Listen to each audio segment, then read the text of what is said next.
The President-elect Asiwaju Bola Ahmed Tinubu has been urged to work tirelessly towards addressing the country's challenges as soon as he gets into office. Financial Secretary of the Pentecostal Fellowship of Nigeria, FCT branch, Yomi Fatimehin, who made the appeal, also wants the President-elect to implement the positive changes he made in Lagos State, that's in terms of revenue generation and development.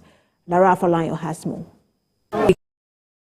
Conducted presidential elections in the country saw Asiwaju Bola Ahmed Tinubu emerging president-elect ahead of his inauguration in May. This executive member of the Pentecostal Fellowship of Nigeria's Abuja chapter says his track record achievements as governor of Lagos State shows he is the right man for the job.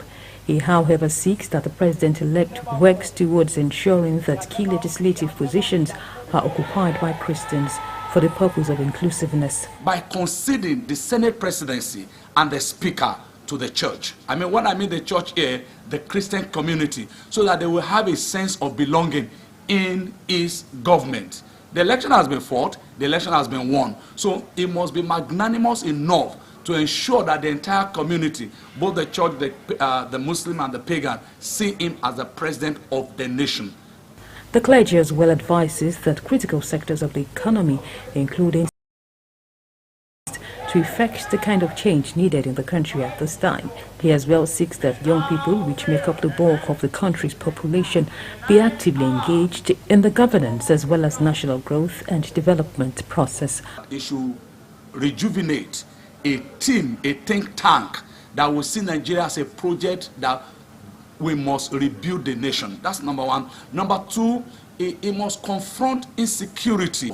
Let him look at the direction of the youth, look at the direction of our education system, and make sure that our 4-year course in the university is 4 years. Church leaders on their part are advised to avoid partisan politics and refrain from acting in ways that portray them as being anti-government. The church leaderships will also call to order some of our pastors that permit the dog.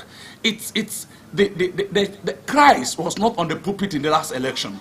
All the people that contested the election in the last election were all Nigerian. So the leadership of the church should talk to some of these pastors that are very aggressive and attacking anyhow, so that we will not give the impression that the church is against the government.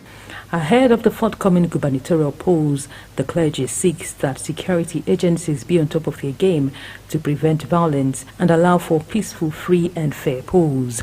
Lara Afolayan, TVC News, Abuja.